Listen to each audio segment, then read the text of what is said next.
ọ̀pọ̀lọpọ̀ wa a máa ń rò wípé bóyá tá a bá ti ṣe dáadáa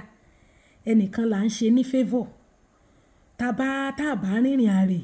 tá a ṣe normal tá a ṣèṣekúṣe a máa ń rò pa ṣàánú ọkọ tó fẹ́ wa ni ìlódífáfẹ́ ni tó ń fẹ́ ní virgin tó ń padà bí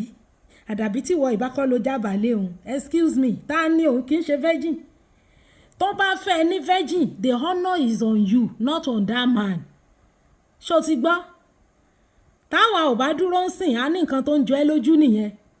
ó ráwọn virgin at 40 virgin at 38 36 tó ń tí ìrèyàn fẹ́ wọn fine it's a pride torí ò sẹ́ni kankan tó máa bùgálí ẹ lórí pé òun ló ń lọ yẹn àwa là ń do kò sí yẹn ń bẹ̀ iyì yẹn ìwọ ló ní that is why you don't give it out to just anybody má fi pé tó bá fi innocence ẹ fún ẹnìkan tí ò fẹ́ má rò pé nìyẹn á wá gbà yìí ẹni tí ò bá ti fẹ́ kò ní right sí ara ẹ as an individual as a lady you have to carry yourself with dignity so má fi pé bóyá nítorí èèyàn kan ti fẹ́ torí òmòkùnrin rí tán fi fẹ́ yẹn ìyẹn wá ní yardstick fún ẹ láti máa gbéraga ọ̀pọ̀lọpọ̀ ẹ̀yin tẹ́ máa ń padà bílé ọkùnrin lórí nítorí ó bá yín virgin ẹ̀yin lè jẹ́ káwọn sisters tí ìmọkùnrin tán fi ń dàgbà ẹ̀yin lẹ́ ń jẹ́ kán mọ̀rọ̀ ọkọ fẹ́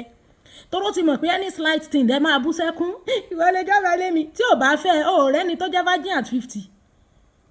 àti ẹ̀gbọ́ pé àwọn yẹn extreme làwọn yẹn òòró ní 38 35 bọ̀dá kan báyìí tí mo ń bá sọ̀rọ̀ lẹ́nu ọjọ́ mẹ́ta tí mo gbé conversation wá sórí péèjì mi tí mo ní kó wá bá ń fẹ́ sister kan sister yẹn ti pé 42 virgin ni so the fact that èèyàn fẹ́ yẹn you are not doing your husband a favour by keeping yourself you only do yourself a favour because ẹni tó gbàgbá lé ń díẹ̀ tí ò padà fẹ́ ìtìjú ló jẹ́ fún ẹ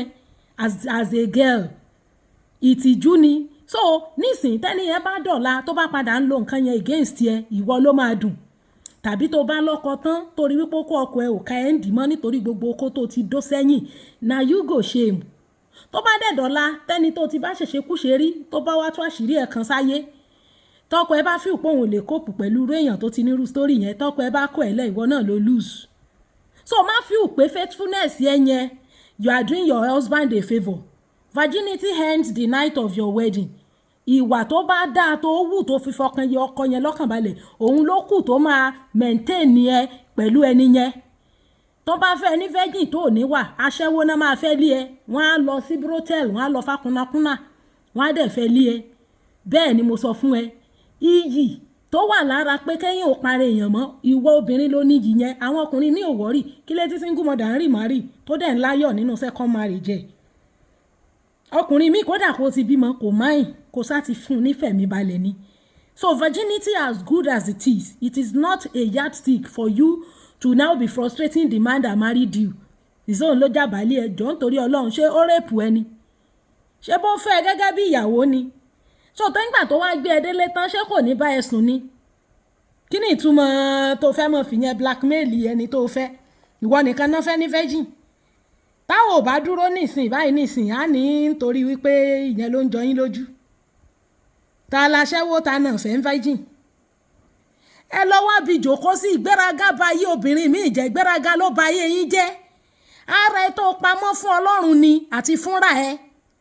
tó bá ṣe zìnà gan does it change God mọ̀ ṣe pàǹságà mọ̀ ṣe zìnà ẹni ó bá ṣe parun ara ẹ̀ ó ṣe sí jìyà ara ẹ̀ ni bẹ́ẹ̀ ni ọkọ ẹ fi ẹ́ kalẹ̀ ó travel ó dẹ̀ ṣe zìnà tó fi dé ara ẹ̀ ló ṣe lóore tó o bá gbégbá àranù tọ́kọ ẹ fi dé táṣìírí ẹ bá tú ìwọ náà ló máa lọ so ẹ má máa fíù pé bóyá nǹkan tẹ́ ẹ ṣe láti protect ara yín favour lẹ́ ń ṣe fẹ́ nìkan yes gbogbo ọmọ tó bí kò sọ máa lé nú wọn fine tọ́mọ àlè bá wà nú wọn táṣìírí bá tú ṣe bí wọ́n lójú fẹ́ tì kí ló kan ẹ má máa fíù pé bóyá nǹkan tẹ́ ẹ ṣe yẹn òun ni ẹ fi ti ní sàtífíkẹ́ẹ̀tì ayé ọkùnrin yẹn ẹ ti ní sàtífíkẹ́ẹ̀tì okó ẹ ti ní sàtífíkẹ́ẹ̀tì ẹ̀mí ẹ̀ so tó bá ṣe nǹkan fún yín ẹ ní kí pó ṣe wọn àná ẹ ní appreciate ẹ tóró ti bá ẹ ní virgin tánà bá ń virgin ó tọ́ ni tán bá fáwọn virgin sí nísìn á ní tó ń jọ yín lójú nìyẹn tẹ́ fi kápá kanga ọ̀pọ̀lọpọ̀ yín wọ́n á fẹ́ yín ní virgin yẹn máa padà kúrò nínú ilé yẹn aṣẹ́wó ló máa wá replace yín aṣẹ́wó tí ò lè ka iye okó tó ti dó ló máa padà wá replace yín nínú ilé yẹn because ìgbéraga bà yé yín jẹ́ ẹ máa padà bí lórí ọkọ ọ̀pọ̀lọpọ̀ yín náà tó jẹ́ pé jẹ́jẹ́ yín lẹ kó lọ nú ilé ọkọ yẹn ẹ ti dìyàwó ẹ̀ already kó tó di pé òwò pé tó jóun ó wá fẹ́ yín kẹ́ mọ́ bá sọ òun lẹ́nu ìwọ tó ti kó lọ ilé ọkùnrin for years tó ti ń gbé bẹ́ẹ̀ tó ti sọ̀rọ̀ ẹ̀ dìyàwó síbẹ̀ automatically tó dẹ̀ wò pé tó torí ìsọnù tó dẹ̀ padà fẹ́ ẹ bá ti wá ní any slight misunderstanding ẹ máa lò yẹn against ẹ tó bá gbọ́kùnrin lẹ́mìí gbóná jù ó kàn máa fáìn wé ara ẹ̀ ni I'm telling you èpè ò lè rán anything tẹ́pẹ̀ bá máa ń ṣiṣẹ́ ni kò ní ku ẹnìkankan láyé mọ́ gbogbo èpè táwọn èèyàn ń ṣe ìwọ tó ń ṣépè fún yàn ó mẹni tó ń ṣépè fún wọn náà yeah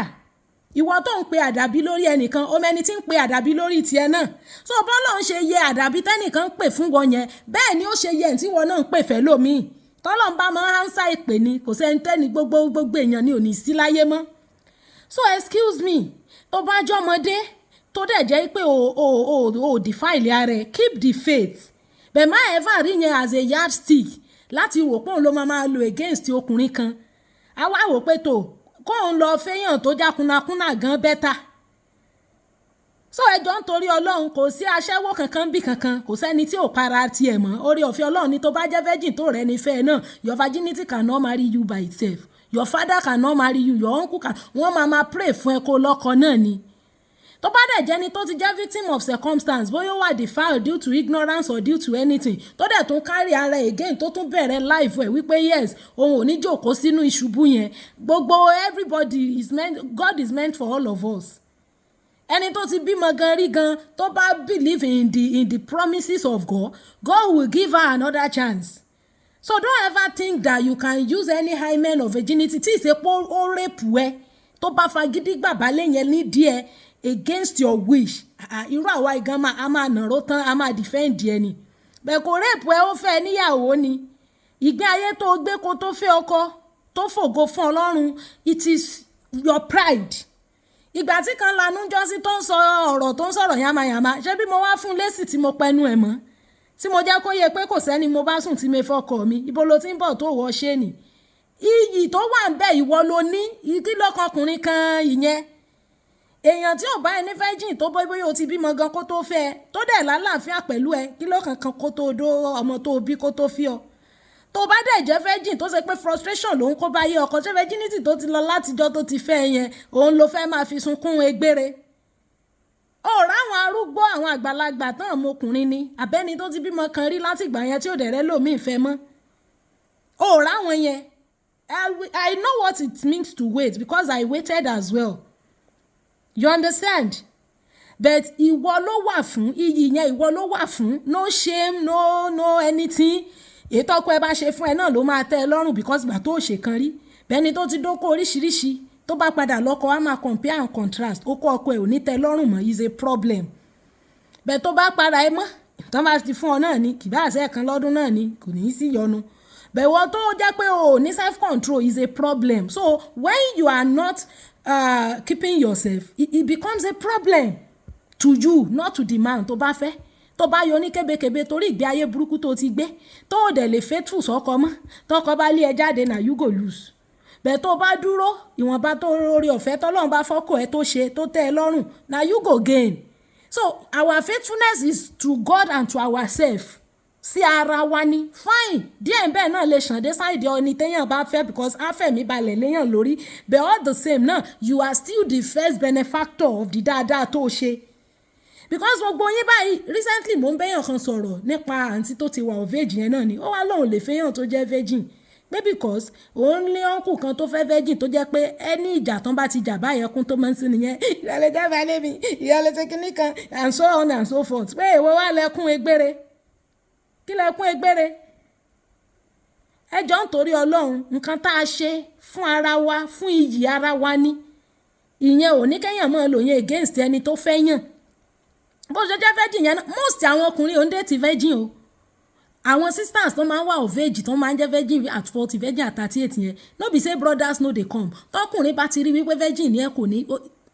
kò ní fẹ́ kò ní date yẹ tóró ti mọ̀ pé kò ní sí láǹbá rẹ̀ ní sùn táwọn bá dẹ̀ lọ ṣe mistake tóun bá bẹ́ẹ̀ sùn táwọn ò padà fẹ́ ra wọn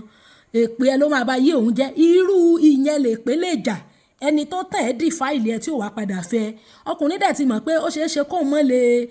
ẹ̀ǹdí ọ̀pẹ kínní wọ́n mọ̀ bó bá ti sọ fọ́kùnrin pé virgin ẹ kò ní píìkì kọ́ọ̀lù ẹ mọ́ àfẹ́ tó bá rẹ́dì láti fi ọ èyí tí ó bá rẹ́dì láti fi ọ láti marry ẹ wọ́n máa ń sá lọ ní so kò séèyàn tó lose the relationship bí èèyàn tó jẹ́ virgin